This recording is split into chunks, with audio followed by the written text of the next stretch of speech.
Drop it. TBS FM 현재 상황 문제 파악 맥락에 집중 묵직한 질문 흔들리지 않는 중심의 축제 일구 몸쪽 꽉 찬 돌 직구 쇼미더 뉴스 세상을 바라봐 어제의 뉴스가 오늘의 변화 쇼미더 뉴스 진실을 찾아봐 오늘의 뉴스가 내일의 역사 쇼미더 뉴스 꼭 알아야 하는 뉴스만 골라서 전해드립니다. 쇼미더 뉴스. 뉴스 채널 분들 소개합니다. 뚱블리 정상근 시사 전문기자 어서 오세요. 네, 안녕하십니까. 허리케인 라디오 첫 출연입니다. 보수계 샛별 김소정 변호사입니다. 어서 오세요. 네, 안녕하세요. 부산에서 올라오셨다고요. 예. 부산에서 이제 변호사 활동하고 계신 분인데 보수의 샛별 평론이십니다. 오늘은 목요일 날 이봉규 평론가하고 최진봉 교수하고 정치 파발말을 하는 시간인데 예, 오늘 개인 사정들이 있으셔가지고 못 나오고요. 유튜브로 뚱커벨님은 어디 가고 아리따운 분께서 자리에 앉아 계신가요? 저분은 누구세요? 자, 청취자 원래 오늘 이봉규 박사, 최진봉 교수 출연한 정치 파발만인데 아쉽게도 이봉규 박사 개인적 사정으로 오늘은 쇼미더 뉴스로 전해드리게 됐습니다. 양해 부탁합니다. 자, 시작하겠습니다. 오늘은 청취자분들께 이런 문자를 받아보도록 하겠습니다. 여당은 야당이 추석 밥상 민심을 노리고 김건희 특검을 추진했다. 야당은 여당이 추석 밥상에 이재명 당대표 수사를 올리려고 했다. 서로 의도가 불순하다고 비난하고 있습니다. 그래서 궁금해지더라고요. 여러분들은 추석 밥상에서 어떤 이야기들 나누셨습니까? 5글자로 보내주시기 바랍니다. 추첨해서 건강기능식품 보내드리도록 하겠습니다. 정상 기자, 네. 첫 번째 쇼미더 뉴스는요. 네, 이번엔 아들입니다. 예, 경찰이 이재명 민주당 대표 아들 소환해서 조사하고 있다고요. 자, 김수영 변호사님, 혐의가 뭐예요? 성매매 혐의와 그리고 불법 도박 혐의를 받고 있죠. 그 성매매 관련해서는 그 이재명 대표의 그 아들이 직접 이제 인터넷에 그 카페나 이런데 글을 직접 씀으로 해서 이제 드러났었고 나도 저런 데 한번 가본 적이 있다. 그래서 시작이 된 거죠? 내상을 입었다가 상당히 유명했죠. 그때부터 이제 내상이 도대체 무엇이냐. 그 의미적으로만 해석을 했을 때 마음에 상처를 입었다 이것인데 이것이 성 관련해서 은어라는 그런 말이 상당히 이제 많이 파다했었죠. 그래서 그때부터 이 내상이라는 단어가 상당히 이제 유행을 하기 시작했다라고 볼 수가 있는 거고, 그리고 불법 도박 관련해서도 그 이동호 씨가 그 아이디가 있잖아요. 이동호 씨는 이제 이재명 네, 대표 아들인데 이겨야 한다는 그런 아이디를 직접 사용해가지고 내가 500만 원을 땄다, 500만 원 잃었다, 이런 식의 어떤 글을 직접 남겼더라고요. 그래서 나중에 이재명 대표가 그것은 내 아들이 맞다라고 시인을 하기로 했고, 그래서 이제 가로세로 연구소가 직접 이제 고발을 한 거죠. 그래서 그거에 따라서 이제 피의자 조사가 시작이 됐다, 그렇게 볼 수 있습니다. 네. 자, 정상 기자. 그리고 네. 이제 성남 FC 사건에 검찰 송치 두고도 이제 공방이 오가고 있는데요. 네. 윤희근 경찰청장이 이유를 설명을 했죠. 네, 민주당에서 지금 경찰에 제기하는 비판의 요지는 그 대체 1년 전과 달라진 게 뭐냐 이 부분인데요. 그래서 국회에서 어제 윤희근 경찰청장이 이 부분에 대해서 질문을 받았습니다. 이에 윤희근 청장은 보안 수사 과정에서 증거가 추가로 발견됐다 이렇게 설명을 했는데요. 이 사건 관계자의 진술이 번복됐고 또 압수수색을 통해 진술에 부합하는 객관적 증거가 추가적으로 발견됐다라고 했고요. 이렇게 얘기를 했는데 다만 어떤 진술이 번복이 되고 또 압수수색에서 어떤 증거가 나왔는지는 얘기는 하진 않았습니다. 다만 이전에 언론에 보도됐던 바는 있는데요. 성남시하고 두산건설 양측에서 광고 후원금과 이 용도 변경 사이에 아무 연관이 없다 이렇게 주장을 해왔는데 따로 두 양측이 이제 만나서 논의를 한 자리에서 이 두산 건설의 이 기부 체납 면적을 15%에서 10%로 줄이는 대신 이 성남 FC 광고 후원금을 그 5%로 메우기로 했다는 그런 이제 협의가 있었다. 좀 이것이 이제 경찰이 새롭게 찾은 증거였던 것 같습니다. 그렇죠. 자, 관련해서 민주당의 조응천 의원이 이 건을 두고 불법성이 있다 이런 주장을 했는데요. 조응천 의원 이야기를 먼저 들어보겠습니다. 눈여겨볼 거는 기부 체납을 15%를 하기로 그걸 10%로 낮춰줬다 그래요. 그 나머지 5%에 대해서 단순히 낮춰준 것이 아니고 그 5%에 해당하는 현금, 광고를 내게 해서 후원금 쪽으로 받았다. 현금성 기부 체납을 받은 거다. 이 일이 있었던 거는 2014년, 15년도의 일인데 예. 그러면 현금 기부 체납은 이때 당시에서는 불법이었죠. 그 부분에서 불법성이 있다라고 짚은 것 아닌가. 아닌. 네, 조응천 의원이 라디오 인터뷰에서 밝힌 내용인데 김소정 변호사님, 네. 자, 좀 어려워요. 좀 기부 체납 이게 뭐예요, 일단? 일단 지금 여기서 지금 문제가 되는 것은 그때 두산건설이 2015년 당시에 그 용도 변경에 대한 편의를 이제 받으면서 그거에 대한 대가로 어떤 50몇 억을 성남 FC에 이 기부를 한 것에 대해서 이 불법성이 있냐 없냐 이 부분인데 네. 지금 조응천 의원의 말의 요지는 그 2016년 중반에 현금 기부 제도라는 게 생겼습니다. 그런데 이제 그 이전에는 현금으로 이제 기부를 하는 것 자체가 이제 불법이다. 뭐 네. 이런 취지고요. 근데 그런 거를 떠나서 일단 그 제3자 뇌물 공여라고 하는 것이 여러분들이 이미 경험을 하셨던 그 사례가 있는데 뭐죠? 예전에 그 박근혜 전 대통령 그 사건의 그 제3자 뇌물 공여죄로 처벌받으셨잖아요. 그때 이제 박근혜 대통령과 같이 처벌을 받았던 대상이 이재용 삼성 부회장인데 박근혜 대통령이 그 최측근 그 최서원 씨가 설립한 그 스포츠 센터에 삼성이 어떤 뭐 기부를 한 것에 대해서 이것을 제3자 뇌물 공여로 봐서 처벌을 한 사례가 있습니다. 그런데 예. 지금 이 사례는 지금 성남 FC 관련한 이 후원금 같은 사례는 그때 구조와 상당히 유사하다. 그래서 어느 정도 결론이 나온 것이 아니냐 뭐 그런 의견이 상당히 많이 있다고 볼 수 있습니다. 그래요? 근데 성남 FC면 이제 시민 구단이기 때문에 공적인 기관 아니겠어요? 그 좀 차이가 그렇죠. 있지 않나요? 그때 네. 당시하고는? 뭐 그렇게 차이가 있다라고 볼 수도 있겠지만 그 대법원 판례에 의하면 그 부정한 그 청탁의 그 범위를 상당히 넓게 봤어요. 네. 그것에 대해서 뭐 묵시적 의사 표시로도 가능하다. 그리고 뭐 알겠습니다. 장래 현황에 대해서도 가능하다라고 상당히 넓게 해석을 한 판례가 있기 때문에 아무래도 좀 벗어나기가 힘들지 않을까 이렇게 네. 보고 있습니다. 자, 그리고 정상 기자 네. 어제 말이에요. 그 화제가 된 그 장면 중에 하나가 있는 게 민주당이 최고위원 회의를 하는데 정청래 최고위원이 이야기를 하다가 이재명 대표한테 뭐 이렇게 얘기를 하다가 질문을 한 게 있어요. 네. 요 일단 당시 상황을 좀 듣고 오겠습니다.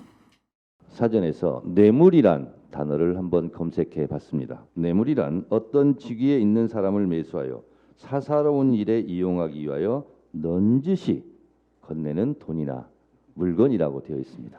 이재명 당시 시장 혹시 넌지시 건네는 이렇게 돈 받으신 적 있습니까? 왜 이러세요? 본인이 직접 넌지시 받지 않았다는 것이 확실하니까 결국은 제3자 뇌물죄를 엮어서 송치한다고 그럽니다. 이거 네, 넌지시 받아본 적이 있느냐 그랬더니 이재명 대표 왜 그러세요? 이제 이러는 거고. 네, 손으로 슬쩍 뭔가를 건네는 척하면서 뭔가를 넌지시 받은 적이 있냐 이렇게 물어봤고 이재명 대표가 이제 그 손을 이제 싹 밀어내는 예. 네, 모습을 보이면서 왜 그러세요 이렇게 얘기를 했는데 뭐 정청래 최고위원의 얘기는 그 이재명 대표가 직접적으로 뭔가를 받은 것이 없는데 그러다 보니까 제3자 뇌물죄로 엮은 거 아니냐 이런 주장인 것으로 보입니다. 네, 민주당에서는 이제 반발하고 있습니다. 어제 이재명 대표가 이제 관련한 입장을 밝혔죠. 네, 처음으로 입장을 밝힌 것으로 보이는데 예.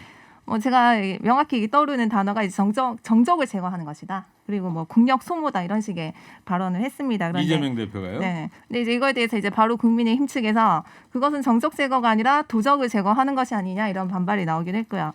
근데 이 부분과 관련해서는 제3자 뇌물 공여와 관련해서는 지금 상당한 그 의혹이 지금 있는 상황이거든요. 그래서 이것을 단순히 뭐 정치적 탄압으로 몰고 가기에는 상당한 어폐가 있다라고 보여지고 이 부분에 대해서 그 불법성과 관련해서는 이 검찰의 철저한 수사가 이루어져야 되는 부분이고요. 밝혀져야 할 거는 좀 밝혀질 필요가 있지 않나 뭐 그렇게 보입니다. 네. 그러니까 경기 남부청에서 조사를 해서 이제 검찰에 송치를 했으니까 앞으로 검찰이 이제 조사를 하는 거죠. 네. 네. 자, 오늘 이재명 대표가 노무현 전 대통령 묘역도 참배를 했어요. 네, 어제 오후였는데요. 네. 네, 어제 오후에 이제 노무현 전 대통령 묘역을 참배를 했고, 근데 이 이재명 대표가 이제 정적 제거라는 표현을 쓴 직후에 이제 봉하마을로 내려간 상황이어서 좀 정치적 해석이 나오고 있습니다. 근데 민주당에서는 뭐 당 대표가 되면 통상적으로 노무현 전 대통령 묘소에 참배를 하고 예방하는 게 통상적 관례다 이렇게 얘기를 했는데. 사실 이재명 대표가 그동안 이제 자신의 수사에 대한 뭐 입장을 밝히지 않다가 그 입장을 밝힌 직후에 내려갔었거든요. 그래서 고 노무현 전 대통령이 검찰 수사 과정에서 좀 비극적 결말을 맞이했었고 또 이재명 대표 또한 이 검경으로부터 이 고강도 수사 압박을 받고 있는 상황이어서 아무래도 이제 정치적 해석이 계속 나오고 있는 상황인데요. 네. 다만 이재명 대표는 방명록에 이렇게 적었는데 실용적 민생 개혁으로 국민의 삶을 책임지겠습니다. 이렇게 적었고 또 이 자리에서 뭐 자신의 수사 상황이나 뭐 다른 정치적 발언을 하지는 않았습니다. 네. 자, 그리고 이재명 대표의 그 영수회담 제안에 대해서 대통령이 이제 대통령실에서는 사실상 거부를 했어요. 네. 그 뭐 명목상 거부 사유는 지금 뭐 정의당도 그렇고 국민의힘 내부도 그렇고 지금 비상 상황이다. 이것이 정리가 되고 나서 이제 다자회담의 형식으로 한번 하자 뭐 이런 취지인데 이 실질적으로 그 거부를 한 사유를 보니까 이렇게 영수회담이 결국에는 1대1로 이루어지는 회담이거든요. 그렇죠. 근데 이런 것이 사실상 뭐 플리바게닝이 아니냐. 플리바게닝이라고 하는 것은 어쨌든 이재명 지금 대표가 여러 가지 사법 절차를 지금 앞두고 있는 상황에서 그 사전 형량을 조절하기 위한 어떤 접촉이 아니냐. 뭐 그런 의혹이 상당히 있기 때문에 이런 측면에서 사전에 이것을 차단하기 위한 국민의힘의 어떤 대통령실의 어떤 의도가 이렇게 표현된 것이 아닌가, 예, 그렇게 볼 수가 있는 거죠. 그래서 뭐 6+1 회담에는 응하겠는데 1대1 회담은 아니다. 좀 이런 위험하다. 입장인 거죠. 네, 그렇게 예. 보는 거죠. 자, 정상 기자, 대통령실은 여야 대표들 모두 만나자는 건데 민주당 반응은 지금 어떻습니까? 그래서 뭐 민주당 뭐 내부 얘기를 들어보니까 다자회담도 수용할 가능성이 높다 뭐 이렇게 보고 있는 것 같습니다. 뭐 일단 민주당 자체에서도 뭐 절차나 형식은 상관없으니까 좀 민생 문제 해결을 위해서 빨리 만나자 뭐 이런 입장을 밝힌 바도 있고 또 이재명 대표가 그동안 이제 민생위기 해법을 얘기를 하면서 이 초당적 협력을 강조를 했었지 않았습니까? 그래서 역으로 이제 다자회담을 제안을 받으면 좀 이것을 좀 거절하기가 좀 명분으로 좀 어렵겠다 뭐 이렇게 네. 판단하고 있는 것 같습니다. 알겠어요. 6353 청취자께서 똑 부러지신 분이 새로 왔네. 김소정 변호사를 얘기한 것 같아요. 감사합니다. 네. 여기 저 유튜브로 김서정 변호사 이렇게 하셨는데 서정이 아니고 소정 변호사입니다. 김소정 변호사. 예. 자, 여야 모두가 이제 추석 밥상에 서로 유리한 이슈를 올리려고 불순한 의도로 김건희 특검과 이재명 수사를 몰아붙이고 있다 이렇게 주장하고 있는데 그래서 정말 궁금해서 청취자 여러분께 여쭤봤어요. 여러분은 진짜 추석 밥상에서 어떤 이야기 나누셨는지요? 5글자로 받았는데요. 보내주신 문자 소개해드리겠습니다. 어려운 경제. 그렇죠. 예, 민생에 대한 얘기를 하셨다. 그나물 그밥. 그나물 그밥. 김소정 변호사님. 이 주제는 어떤 주제를 얘기하셨을까요? 그나물 그밥이라는 거는 여당이나 뭐 야당이나, 똑같다. 예. 뭐. 아들 장가가. 이건 뭔 얘기입니까? 명절 때 항상 나오는 얘기죠. 어. 장가 언제 가냐, 뭐 장가 가면 아이 언제 낳냐, 뭐 이 얘기요. 여야 똑같아. 예, 지금 그나물 그밥하고 공통점이 있어요. 건의 보석함. 김건희 여사에 대한 얘기를 했다. 정치 말 안함. 그죠? 정치 얘기하면 막 싸우니까. 그게 속편하죠. 네. 물가가 들썩. 이 청취자분들 역시 민생이고. 딸 결혼 날짜. 예. 빨리 특검해. 반찬이 없네. 자, 두 번째 쇼미더뉴스요. 네, 삐걱대는 김건희 특검입니다. 자, 이 시대전환의 조정은 의원이 김건희 여사 특검법에 대해서 이제 반대를 하고 있는데 일단 조정은 의원 얘기를 좀 듣고 오겠습니다. 현실성이 없는 경로라는 것을 민주당도 잘 알고 있습니다. 만에 하나 제가 동의를 하더라도 국회에서 통과를 하더라도 대통령이 거부권을 행사할 수 있고요. 어제 이진복 민정수석이 반대한다라고 분명히 밝혔지 않습니까? 180석이 필요한 겁니다. 예. 민주당 그 숫자 갖고 있지 않거든요. 그럼 이 엔드게임이 과연 뭐냐라고 봤을 때 이건 결국은 과정에서의 소음을 노린 소위 민간에서 얘기하는 노이즈 마케팅이다. 정치 쇼다라는 생각이 들었고 거기에 제가 초대받은 적도 없고 참가하겠다고 한 적도 없는데 그 쇼 포스터에 출연 조정은 이렇게 써놓으신 것 같아요. 네.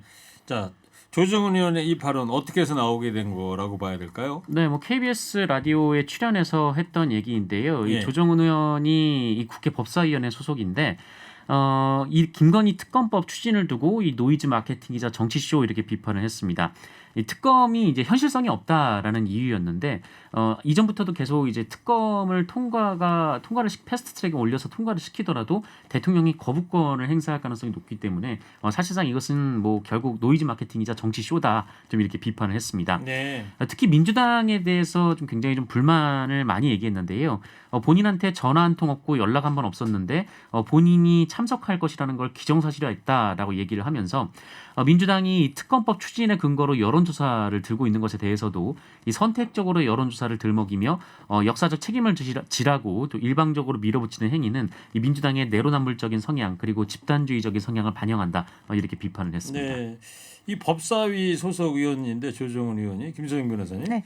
이 민주당 입장에서는 조정은 의원 한 표가 상당히 중요한 상황이잖아요. 그렇죠. 지금 뭐 김건희 특검을 추진한다고 하더라도 일단 법사위 위원장이 김도우 의원으로 그 김도읍 의원이고. 예, 예. 국민의힘 소속입니다. 그래서 특검이 이제 통과될 가능성이 상당히 낮다. 그렇다면 이 민주당 측에서는 이것을 패스트 트랙으로 올려야 하는 상황이 오는데 그때 이제 캐스팅 보트로 작용을 할 수 있는 게 조정은 의원이라는 거죠. 근데 조정은 의원 같은 경우는 이렇게 명시적으로 반대 의사를 지금 밝힌 상황에서 이 패스트 트랙으로 올리는 것도 상당히 좀 어려울 것 같다. 예. 예, 그런 전망이 나오고 있는 거죠. 그렇군요. 예. 네.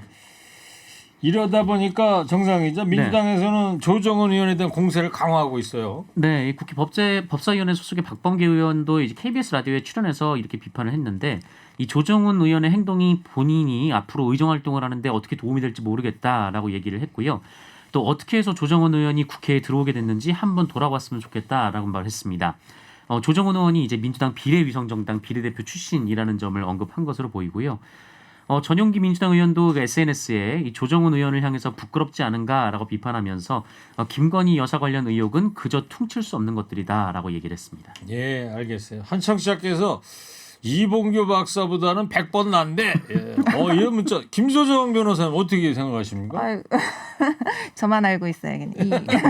이봉규 박사님 안 보시길 바랍니다. 이봉규 평론가 네. 유튜브에 출연한 거 저도 봤는데 김소정 변호사님. 예. 예. 매주 출연하고 있습니다. 예. 네. 오늘도 부산에서 KTX 타고 올라오셨다면서요? 예. 아, 예. 서울에 자주 옵니다. 예. 운전해서도 오고요. 네.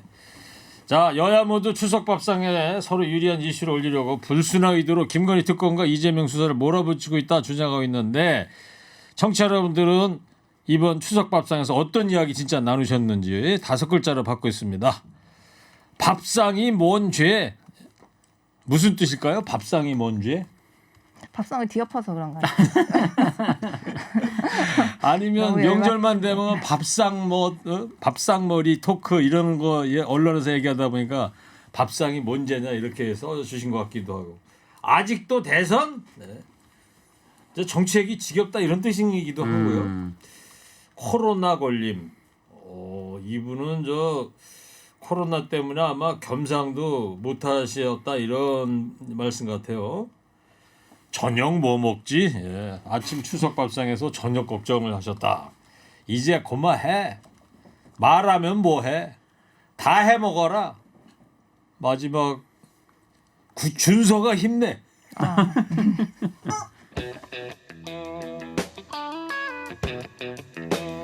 자, 세 번째 쇼미더뉴스는요? 네, 삐걱대는 국민의힘입니다. 네, 어제 정진석 비대위가 이제 공식 출범했습니다. 출범 일성은 뭐였죠? 네, 뭐 이준석 대표 징계 이후 두 번째 출범한 비대위인데요. 이 정진석 위원장 어제 현충원 참배하면서 공식 일정을 시작을 했습니다. 그리고 그 현충원 참배 후에 기자들하고 만나서 이 국민의 선택을 받은 윤석열 정부가 순항할 수 있도록 제대로 또 힘차게 발전할 수 있도록 당정이 일체감을 갖고 힘을 모아야겠다라는 이런 얘기를 비대위원들과 나눴다 이렇게 밝혔습니다. 그리고 이어진 비대위 첫 회의에서도 오직 민생을 위해 새롭게 나아가야 한다 이렇게 얘기를 했는데요. 특히 정진석 위원장은 그 정치권에서 회의를 할 때 뒤에 그 배경으로 나오는 이제 현수막 글귀가 있잖아요. 네. 이 영어로 글귀가 뭐 백드롭이라고 한다는 거. 백드롭이라고 하는데 예. 이 다 함께 새롭게 앞으로라는 문구가 적혀 있었거든요. 예. 이 문구를 직접 선택을 골랐던 것으로 좀 전해지고 있습니다. 정 비대위원장이. 네. 예. 자, 김소정 변호사님, 이제 새 원내대표도 이제 뽑아야 되는데 오늘 보니까 이 추대는 불발됐고 이제 경선을 가는 걸로 나오더라고요. 네. 지금 한 대략 10명 정도 후보가 10명이나 됩니까 벌써? 네, 이 자천 타천 한 10명 정도 거론이 되는데 이미 뭐 이용호 의원은 오늘 출마 선언을 했고 네. 그리고 뭐 5선에 뭐 조경태 의원 그리고 정우택 의원 뭐 4선에 김학용 의원이고 그리고 3선에 박대출, 윤재옥, 조혜진 의원 이렇게 예. 출마가 거론되고 있는 상황이긴 하죠. 예, 거론은 그렇게 되는데 실제로 오늘 지금까지 원내대표 나온다 하고 나온 사람 이용호 의원 한 명입니다. 한 명입니다. 예. 네. 자, 추대 하여튼 이용호 원내대표 출마 의원 이거는 네. 어떻게 지금 된 거예요? 뭐 오늘 오전에 이제 기자회견을 열고 원내대표 출마를 선언했는데요. 다른 사람은 조용하다 이제 혼자 맨 처음에 나온 거죠 지금. 네, 그래서 이 주호영 의원이 추대되냐 안 되냐 지금 이렇게 좀 관심이 좀 모아진 상황에서 이용호 의원이 출마를 해버림으로써 뭐 추대는 물 건너가게 된 그런 상황이고요. 예. 어쨌든 이용호 의원이 그 호남 출신이고 또 민주당 출신이거든요. 이제 그렇죠. 무소속으로 있다가 국민의힘으로 갔는데 다시 그 구도를 확실하게 벗어버리고 또 개파와 선수를 파괴하고 지역구도 타파해서 이 새로운 모습으로 당을 탈바꿈시키자라고 얘기를 하면서 출마를 선언했습니다. 이용호 의원이 옛날에 경향신문 기자였었고 저하고도 같이 사건 기자 같이 하고 그랬었는데 김소정 변호사님 어때요? 뭐 19일 날 다음 주 월요일 날 선거가 있는 거죠 원내대표. 네. 누가 될 것 같아요? 지금 들리는 바에 따르면 뭐 고급 정보 좀 없어요? 일단 그동안은 뭐 주호영 의원이 그 추대되는 바람에 다른 아까 제가 말씀드린 10명의 의원들을 포함해서 이제 많은 분들이 출마를 하고 싶어도 이 사실상 이게 출마가 좀 막혀 있는 상황이었는데 오늘 이용호 의원 덕분에 어떻게 보면 본물이 터진 거죠. 예. 이제 이런 식으로 해서 이제 출마가 되실 앞으로 이제 출마 선언이 줄줄이 아마 이어질 것으로 보이는데 저는 제 개인적인 생각으로는 저번 비대위원장 국민의힘에서 비대위원장을 이제 추대를 할 때 비대위원장을 언급을 할 때 가장 적합한 인물이 누구냐고 했을 때 저희는 이제 정진석 의원하고 그리고 조경태 의원 네. 이렇게 언급을 했습니다. 그 이유가 뭐냐면 일단 지금 윤핵관, 이핵관 이런 식으로 너무나 이제 개파가 이제 갈려져 있는 상황에서 이 개파와 무관하게 이 당을 조속히 안정화시킬 수 있는 중립적인 인사가 누구냐고 했을 때 거론되는 인물이 정진석 의원과 조경태 의원이었습니다. 그런데 어차피 정진석 의원은 지금 비대위원장으로 지금 임명이 그렇죠. 됐고요. 그렇다면 이제 남은 조경태 의원이 아마 원내대표로 가장 적합하다고 저는 생각이 되지만 네. 모르죠. 개인적인 제 희망입니까? 개인적인 뭐 생각이지만 모릅니다. 네. 부산에 있는 같은 지역구 제 의원이라고 옆에 그러시는 거예요? 계시니까 네. 잘 알잖아요. 알겠습니다. 네. 자, 알겠습니다. 여기까지 하고요. 자, 한 청취자께서 이봉규 박사님 여장에도 다 알아요. 정체를 밝혀요. 예. 아닙니다. 이봉규 박사님 아니고요. 예. 김소정 변호사입니다. 부산에서 KTX 타고 올라오셨어요. 막강또치님께서는 변호사님 혹시 국힘당인가요? 이런 질문을 하셨네요. 네, 저 국민의힘 전 당협위원장도 했었고요. 네. 역할을 좀 많이 했습니다. 알겠습니다. 자, 여러분은 진짜 추석 밥상에서 어떤 이야기 나누셨는지 보내주신 문자 세 번째 이제 소개해드리겠습니다. 매우 현실적인 토론을 하셨다는 문자입니다. 노총각 동생 얘기했대. 노총각 동생. 노총각 얘기도 아니고 노총각 동생 얘기를 했다고요? 아마 노총각 동생이 결혼 안 한다 뭐 그런 얘기 하셨나 보죠. 네네네. 그다음에 세금이 아깝다. 고물가의 악. 고물가 이런 이야기 하셨다는 얘기 같아요. 그만 좀 뒤져. 이건 뭘 염두에 두고 이런 5글자를 보내셨을까요? 그만 좀 뒤져. 예. 자, 여야 의원 교차 접종해 이렇게 하셨어요. 교차 접종이 뭔 말인지 모르시죠, 김소정 변호사님? 네, 지금 가물가물하네요. 저희가 이제 허리케인 라디오에서만 쓴 우리만의 은어인데 여야 의원 교차 접종해라는 얘기는 아마 서로 이렇게 건배 한번 해라 이런 뜻이 아닐까. 예. 제 나름대로 한번 해석을 해봤습니다. 자, 마지막으로 오늘의 한 줄 평하겠습니다. 두 분은 추석 밥상에서 어떤 이야기를 나누셨는지 두 분도 5글자로 이번 추석 밥상 얘기 좀 해주세요. 먼저 정상근 기자 해주세요. 3, 2, 1. 배추가 10,000원.